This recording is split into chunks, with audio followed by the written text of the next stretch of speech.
नमस्कार, market radar में आप सभी का स्वागत है। मैं हूं देवांशी आचार। आखिरी 2 घंटे में क्या स्ट्रैटेजी होनी चाहिए और क्या है इवेंट, साथ ही कुछ और स्टॉक्स पर आज जानकारी लेंगे और क्या है ट्रेडिंग आइडियाज, इन सब पर हम विस्तार से बात करेंगे। रोहित सिंगरे हमारे साथ जुड़ेंगे, लेकिन सबसे पहले इंपॉर्टेंट खबर पर नजर करते हैं। आज शाम पीएम मोदी जो हैं वो 5 बजे आज संबोधित करते हुए दिखेंगे। ये ट्वीट करके उन्होंने जानकारी दी है, तो इस पर आपको नज़र रखनी है। आज शाम को 5 बजे ये इवेंट होता हुआ दिखेगा, जहां पे प्राइम मिनिस्टर मोदी नेशन को एड्रेस करेंगे। इस पर आप नज़र रखें आज शाम 5 बजे, और जो डिटेल्स आती हुई दिखेंगी वो हम आपको शाम 5 बजे से लगातार बताते रहेंगे। लेकिन फिलहाल ये नई इवेंट आती हुई दिख रही है कि आज शाम 5 बजे प्रधानमंत्री नरेंद्र मोदी देश को संबोधित करेंगे। इस पर आपको नज़र रखनी है।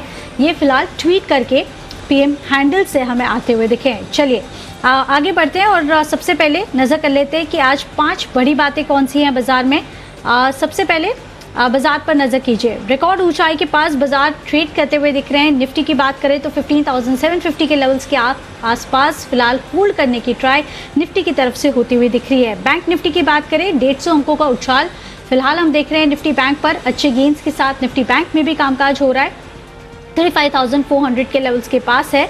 ऑटो, एफएमसीजी, आईटी और प्राइवेट बैंकिंग शेयरों में आज अच्छी खरीदारी बन रही है। साथ ही फार्मा शेयर्स में आज हल्की बिकवाली है। इंडेक्स करीब 1/4% नीचे कामकाज करता हुआ। और आखिर में ग्लोबल मार्केट्स में संकेत आप देखिए, डाउ फ्यूचर्स थोड़े से सुस्त हैं। यूरोपियन बाजार में थोड़ा सा मिला जुला ट्रेड बनता हुआ दिख रहा है। लेकिन हमारे बाजार में आज क्या करना चाहिए, आखिरी 2 घंटे में निफ्टी पर क्या स्ट्रैटेजी होनी चाहिए, और साथ ही कुछ ऐसे स्टॉक्स पर बात करेंगे जो आज दमदार एक्शन में बनते हुए दिख रहे हैं। रोहित सिंगरे से जानते हैं सबसे पहले उनकी इंडेक्स पर strategy. Rohit, good afternoon. Good afternoon Devanshi. देखिए, निफ्टी की अगर मैं बात करूं तो फ्राइडे के हाई के ऊपर सस्टेन कर रही है, काफ़ी अच्छे से सस्टेन कर रहा है निफ्टी। मुझे लग रहा है कि स्ट्रक्चर काफ़ी ज़्यादा पॉजिटिव है। कोई भी डिप अगर आती है 15,700 इमीडिएट बेस है, अगर कोई भी डिप आती है वहाँ पर आपको खरीदारी करने की सलाह रहेगी। एग्जिस्टिंग लॉन्ग्स को बिल्कुल होल्ड करने की सलाह रहेगी। ऊपर की तरफ 15,800 एक इमीडिएट हर्डल रहेगा। 15,800 के ऊपर हम लोग एक क्विक मूव देख सकते हैं 16,000 तक। तो मुझे लग रहा है कि स्ट्रक्चर काफ़ी पॉजिटिव है। कोई भी डिप आता है आपको खरीदारी करने की सलाह है। स्टॉप लॉस जो रहेगा आपका वो रहेगा 15,680, 15,680 का आपको ओवरऑल स्टॉप लॉस मेंटेन करके चलना है। एग्जिस्टिंग लॉन्ग्स में बिल्कुल बने रहे। कोई भी डिप आती है फ्रेश खरीदारी करने की भी सलाह रहेगी देवांशी और निफ्टी के अंदर। ओके, तो फिलहाल ये आपको निफ्टी के लिए मिलती हुई दिख रही है। रोहित, निफ्टी बैंक के लिए लेवल्स बता दीजिए।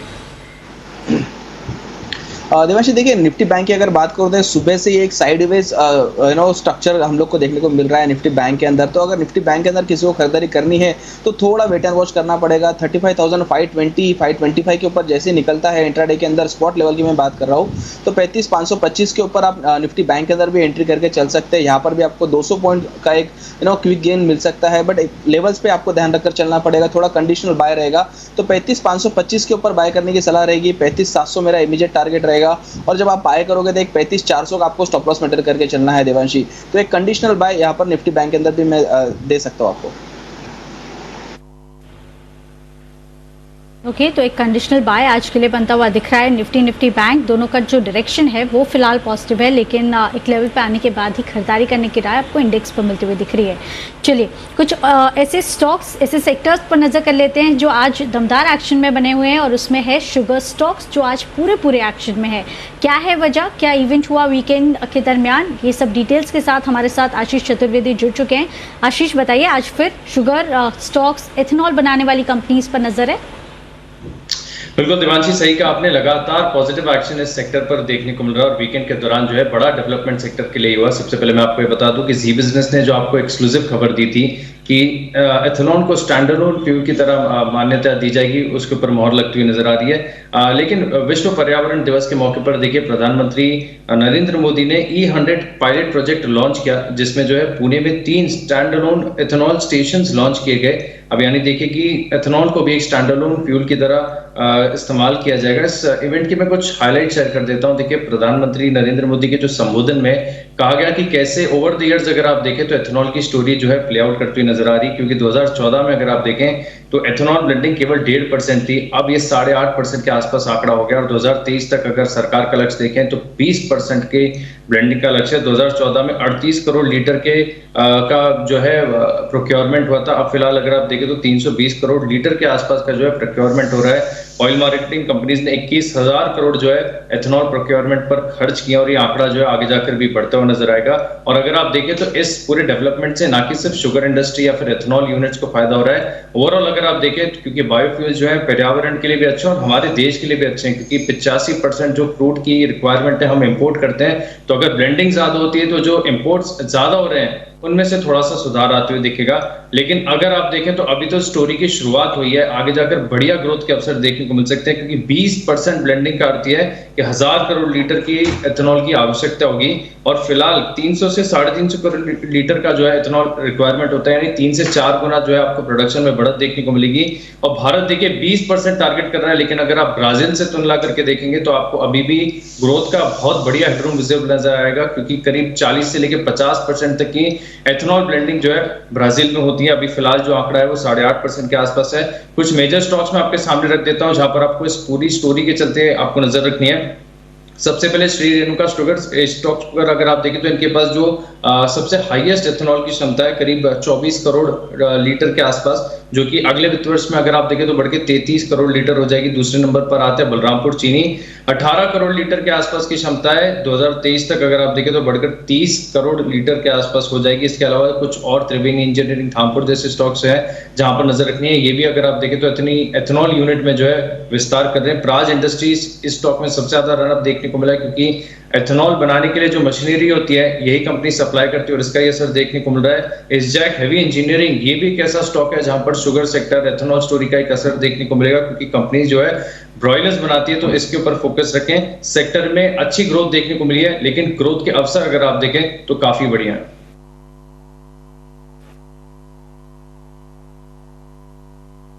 और एथेनॉल बनाने वाली जो कंपनी है, एंसिलरी जो मशीन्स भी बनाती है, इससे जुड़े हुए ओवरऑल इंडस्ट्री में जितने भी कंपनीज हैं वो आपको आशीष ने बताया, इस पर आपको नजर रखनी है, क्योंकि लगातार यहाँ पे तेजी आती हुई दिख रही है। और तेजी आ रही है आज बाजार में रिकॉर्ड हाईज पर फिर एक बार बाजार में कामकाज होता हुआ दिख रहा है। आज इंट्राडे में दूसरी बार हम देख रहे हैं नए हाईज बनते हुए दिख रहे हैं और अब हम देख रहे हैं 15,750 के पार बाजार में कामकाज होता हुआ दिख रहा है। तो निफ्टी एक बार फिर नए रिकॉर्ड हाईज पर कामकाज करता हुआ, mid cap indices, small cap indices में भी आज हम देख रहे हैं रिकॉर्ड हाईज पर कामकाज होता हुआ दिख रहा है।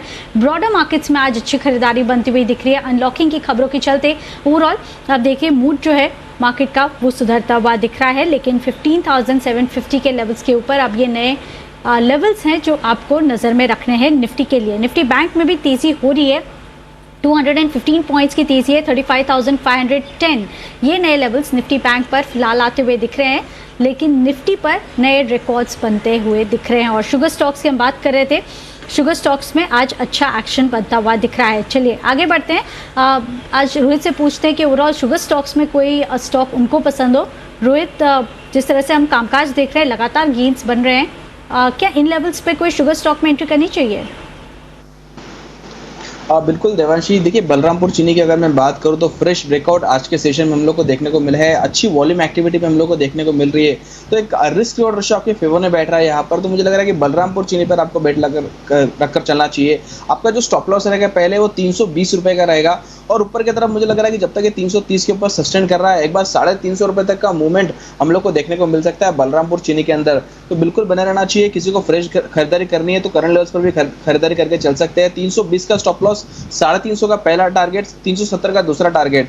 और सेम स्पेस में अगर शुगर स्पेस में आपको ध्यान रखकर चलना है तो एक EID पेरी यहाँ पर भी आपको ध्यान रखकर चलना चाहिए। यहाँ पर भी हम लोग को ब्रेकआउट देखने को मिले 430 रुपये के ऊपर, तो EID पेरी के अंदर भी मेरी बाय करने की सलाह रहेगी। 425 रुपये का आपका स्टॉप लॉस रहेगा और मुझे लग रहा है कि एक बार 470, 500 तक के भी लेवल हम लोग को देखने को मिल सकते हैं। तो बलरामपुर चीनी और EID पेरी पे आपको ध्यान रखकर चलना चाहिए। ओके, EID पेरी और बलरामपुर चीनी आप देखिए अच्छे हाईज और कंसोलिडेट करने के बाद फिर एक बार नया ब्रेकआउट आता हुआ दिख रहा है, तो यहाँ पे खरीदारी करने के मौके आपको बनते हुए दिख रहे हैं। इन लेवल्स पर भी आपको एंट्री करनी चाहिए। स्टॉप लॉसेस आपकी स्क्रीन पर हैं। और टारगेट्स भी आपकी स्क्रीन पर फ्लैश होते हुए दिख रहे हैं, लेकिन अच्छे गेन्स आपको अभी भी शुगर स्टॉक्स में मिलते हुए दिखेंगे। लंबे समय के लिए अब ये एथेनॉल के लिए जो स्टोरी बनती हुई दिख रही है वो काफ़ी पॉजिटिव है। चलिए आगे बढ़ते हैं, और अनलॉकिंग अब शुरू होता हुआ दिख रहा है, और इसी के चलते कौन से स्टॉक्स अब फोकस में आते हुए दिख रहे हैं और कौन से स्टॉक्स जो आज एक्शन में बन रहे हैं, ये पूरी लिस्ट लेकर कुशल गुप्ता हमारे साथ जुड़ चुके हैं। Kushal, good afternoon. Good afternoon Devanshi. आप देखिए यहाँ पर अनलॉकिंग को लेकर लगातार खबरें बनती हुई नजर आ रही हैं, और खासकर अगर आप स्पेसिफिक राज्यों की बात करें, खासकर नई दिल्ली और मुंबई और यूपी जैसे जो सिटीज़ हैं और जो राज्य हैं, वहाँ पर अब अनलॉकिंग की घोषणाएं हो गई हैं, और अलग अलग स्तर पर अलग अलग रिलैक्सेशंस के साथ यहाँ पर अनलॉकिंग की प्रक्रिया शुरू होती हुई दिख रही है। इनफैक्ट दिल्ली में आप देखिए ऑड इवन के रूल के साथ यहाँ पर जो इनके मार्केट्स हैं और साथ ही जो मॉल्स हैं वो सुबह 10 बजे से लेकर रात के 8 बजे तक खुले रहेंगे। तो एक फर्स्ट लेवल ऑफ अनलॉकिंग जो है दिल्ली की तरफ से आती हुई नजर आ रही है। इनफैक्ट जो प्राइवेट इंस्टीट्यूशंस हैं यहाँ पर कामकाज करने के लिए जो प्राइवेट सेक्टर स्पेस है 50% कैपेसिटी के साथ ये कामकाज भी शुरू करते हुए नजर आएंगे। साथ ही अगर आप मुंबई की बात करें तो यहाँ पर लेवल 3 कैटेगरी में है, कुछ पाबंदियों के साथ। अगर आप स्टेट लेवल की बात करें तो अलग अलग सिटी लेवल के स्तर पर भी जिस तरह का फ्रेमवर्क बनाया गया है उसके तहत यहाँ पर भी काफ़ी सारे रिस्ट्रिक्शंस जो पहले लगे हुए थे वो हटाते हुए दिख रहे हैं। और यूपी सरकार ने भी, अगर आप इनके 75 डिस्ट्रिक्ट्स देखें तो उसमें से 72 डिस्ट्रिक्ट्स में ऑलरेडी इन्होंने कर्फ्यू हटा दिया है।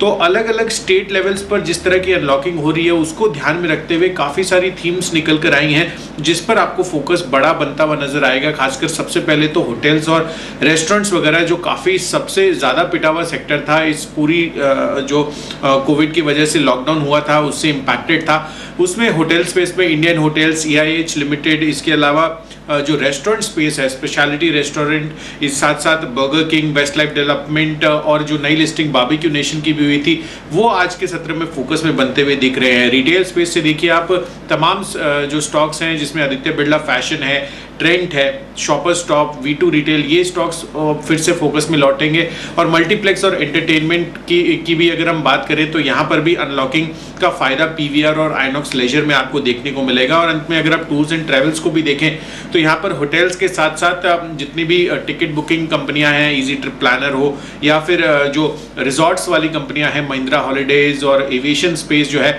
लगातार इस वजह से फोकस में बनता हुआ दिखेगा आगे के लिए भी। ओके, तो आप देखिए बहुत सारे सेक्टर्स हैं जहां पे अनलॉकिंग का फ़ायदा आपको मिलता हुआ दिख रहा है। ज़्यादातर टूर्स, टूरिज्म, ये सारे स्टॉक्स हैं जहां पे आज एक्शन बनता हुआ दिख रहा है। होटल स्टॉक्स अब बस करते हुए दिख रहे हैं, और इसके साथ ही आप देखिए जो मीडिया स्टॉक्स हैं जैसे कि आइनॉक्स लीजर है, PVR हैं, थिएटर वाले सारे स्टॉक्स में आज अच्छा एक्शन बनता हुआ दिख रहा है। और यहाँ से भी हम देखेंगे जो गेन्स हैं वो आगे जाके थोड़े से बढ़ते हुए दिख सकते हैं। लेकिन सबसे पहले PVR पर नज़र कर लेते हैं और आइनॉक्स पर। रोहित, बताइए ये दोनों स्टॉक पर किस तरह से ट्रेड करना चाहिए, क्योंकि जब अनलॉकिंग नहीं हुआ था तभी भी हमने देखा PVR में इतना अच्छा एक्शन बनता हुआ दिखा। क्या इन लेवल से एंट्री करनी चाहिए?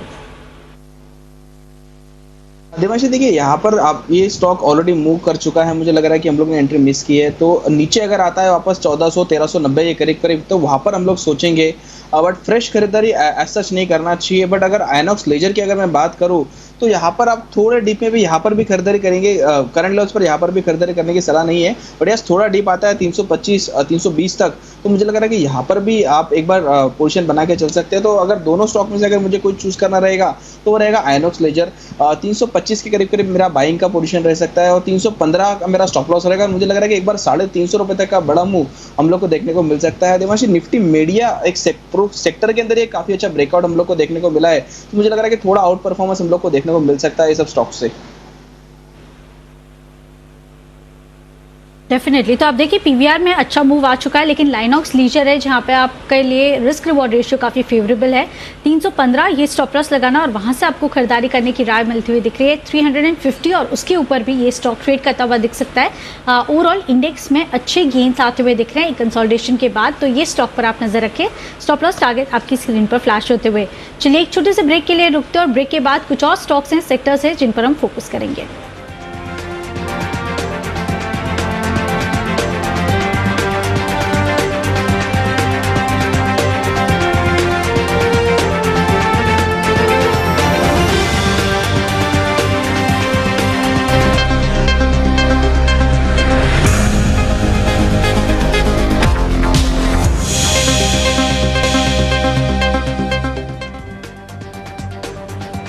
नमस्कार, ब्रेक के बाद फिर से आपका स्वागत है और आप देखिए दिन की ऊंचाई पर अब बाजार कामकाज करता हुआ दिख रहा है। निफ्टी में एक बार फिर हम देख रहे हैं लगातार नए ऊंचाई पर कामकाज होता हुआ दिख रहा है, तो इस पर आपको नजर रखनी है। और सारे जो ब्रॉडर मार्केट्स में स्टॉक है वहां पे भी लगातार तेजी बन रही है। उसमें से एक और स्टॉक कंज्यूमर स्टॉक यानी कि इमामी, उन्होंने अपने जो प्राइसेस हैं वो करीब 4% तक बढ़ा दिए हैं। क्या है पूरी डिटेल से बताने के लिए वरुण दुबे हमारे साथ जुड़ चुके हैं।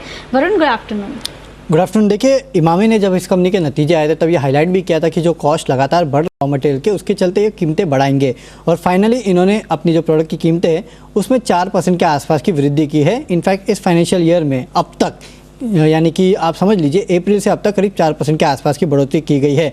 कौन से प्रोडक्ट पोर्टफोलियो में बढ़ोतरी की है? तो एक तो है जो इनका समर प्रोडक्ट पोर्टफोलियो है जिसमें खासकर नवरत्न ऑयल आता है वो, और दूसरा इनका जो पेन मैनेजमेंट का पोर्टफोलियो है यानी कि जो जंडू को प्रोडक्ट्स है उसमें ये बढ़ोतरी की गई है। जाहिर सी बात है, देखिए menthol, packaging material, 60,000 vegetable oil, ये इस कंपनी के प्रोडक्ट, ये रॉ मटेरियल है। और पिछले कुछ दिनों में हमने देखा कि इन प्रोडक्ट्स के दाम जो है, इस रॉ मटेरियल के दाम जो है उसमें अच्छा खासा इजाफा हुआ है। इसके लिए कंपनी को ये प्रोडक्ट के दाम जो है उसमें बढ़ोतरी करना पड़ा और कंपनी का कहना है कि इसके चलते कंपनी के जो ग्रॉस मार्जिन है कहीं ना कहीं वो सस्टेन कर पाएगी कंपनी। अब ऐसा क्यों कंपनी कह रही है? देखिए, इस कंपनी का जो ओवरऑल नवरत्न का पोर्टफोलियो है, जो कूलिंग ऑयल का पोर्टफोलियो है, वो कुल रेवेन्यूज में करीब 24% के आसपास कंट्रीब्यूट करता है। और कंपनी का जो जंडू का पोर्टफोलियो है यानी कि खासकर जो बाम और बाकी जो पेन मैनेजमेंट का पोर्टफोलियो है वो कुल रेवेन्यूज में करीब 29% के आसपास कंट्रीब्यूट करता है। तो करीब करीब आप ये समझिए कि 50% के आसपास का कंपनी का जो पोर्टफोलियो है उसमें कंपनी ने प्राइस हाइक की है, 4% के आसपास की प्राइस हाइक ली गई है। तो इसका फायदा कंपनी को मार्जिन्स में होगा। अब ये तो इन्होंने कर लिया, इसमें ये मार्केट लीडर है, लेकिन इसका फायदा बाकी कंपनीज को भी होगा क्योंकि कहीं ना कहीं कॉम्पिटिटर्स भी अब प्राइस बढ़ा सकेंगे क्योंकि जो प्राइस के डिफरेंस है वो ज़्यादा हो जाएंगे।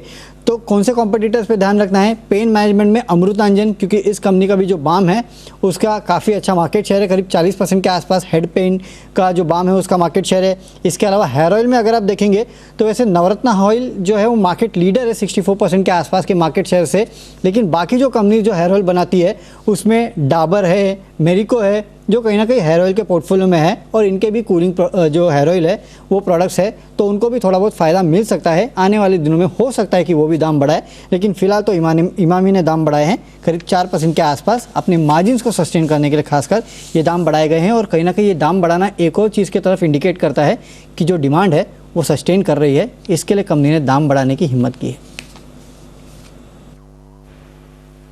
बिल्कुल, शुक्रिया वरुण। तो आप देखिए यहाँ पे जो प्राइजेस हैं इमामी के ओवरऑल पोर्टफोलियो के, यहाँ पे करीब 4% तक बढ़ते हुए दिख रहे हैं। ये एवरेज प्राइसेस हैं जो बढ़ते हुए दिखे हैं, लेकिन आप देखिए इससे दो इंपॉर्टेंट बातें समझ में आती है। जैसे कि वरुण ने कहा कि ओवरऑल जो डिमांड है वो काफ़ी स्ट्रॉन्ग है।